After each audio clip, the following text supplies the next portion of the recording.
New reports paint a devastating picture of the worsening crisis on our southern border.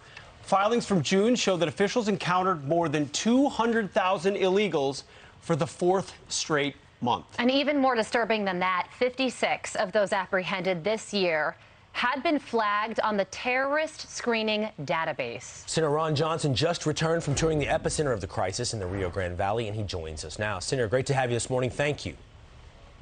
Good morning. Let's dive into that number, 56 on the terror watch list. I believe that number doesn't just exceed where we were earlier this year, month by month, but the total last year. However it is, it's an astounding number, Senator. What can you tell us about these 56 individuals? I don't know if there's any more information out there, but what type of individuals are on the watch list getting flagged and that we're now encountering at the southern border? Well, what I would say is that's probably just the tip of the iceberg. Those are the people that we've encountered. That we don't even call it apprehensions anymore. Since the Biden administration began, we've encountered more than 3 million people crossing the border illegally. That's over 6,000 people a day. The last 4 months, it's been over 7,000 people a day. But again, those are the people we encounter. There's a large number of people that they either call them known or unknown gotaways. And that really represents the real national security threat, or people that, again, we're so overwhelmed by the apprehensions that there creates openings for deadly drugs, as well as a very unsavory characters coming from over 150 nations now is what we've encountered, over 150 nations. So we have a completely open border. This administration is oblivious to it. They won't even admit it's a problem.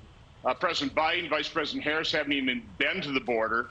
But one thing I have to point out, it's important for people to realize, the southwest border is 100% controlled on the Mexican side of the border by the drug cartels, by the human trafficking cartels. It's about an $18 billion business by a back-of-the-envelope calculation from one of our briefings, $18 billion, and that just accounts for the people we've encountered.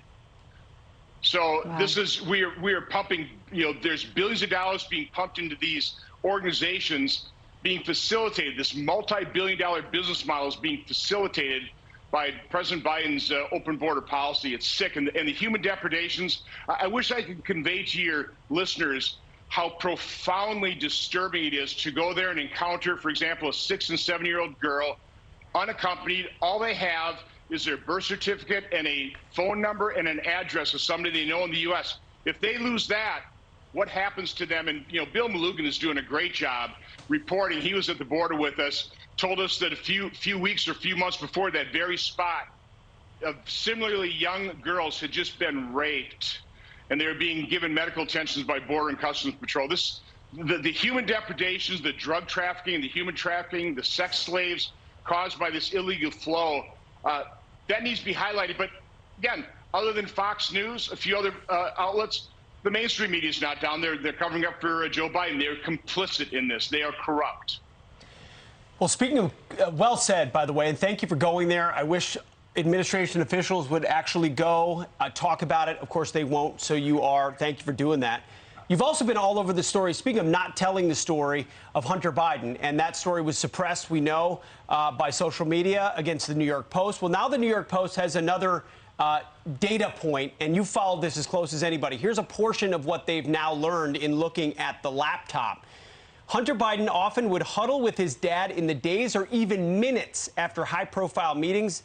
Between February 15th and 18th, 2012, Hunter Biden was wined and dined by billionaire oligarchs in Moscow, including one now wanted for murder. 4 days after his return, Hunter Biden met with Vice President Biden again at the Naval Observatory. It goes on with example after example. Yet Joe Biden continues to say he knew nothing, Senator.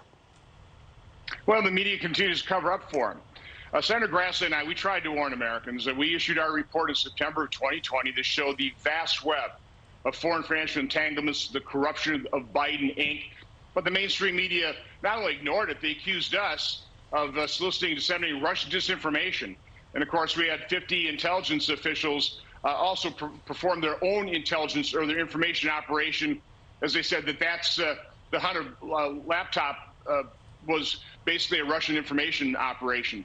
So this has been covered up. It shows the complicity and corruption of not only the news media, but certain elements within our federal law enforcement and our federal agencies. This is a huge scandal. but the mainstream media is covering up, and we know now conclusively, because the laptop is such a treasure trove of information, that President Biden was lying to us as a candidate. He continues to lie. The mainstream media cover up for him. If Republicans take back control of the House, I think Hunter Biden should be expecting a subpoena. So more information to come in this episode. Senator Ron Johnson, thank you so much for joining us. Thank you, sir. Have a good day. You too. I'm Steve Doocy. I'm Brian Kilmeade. And I'm Ainsley Earhart. And click here to subscribe to the Fox News YouTube page to catch our hottest interviews and most compelling analysis.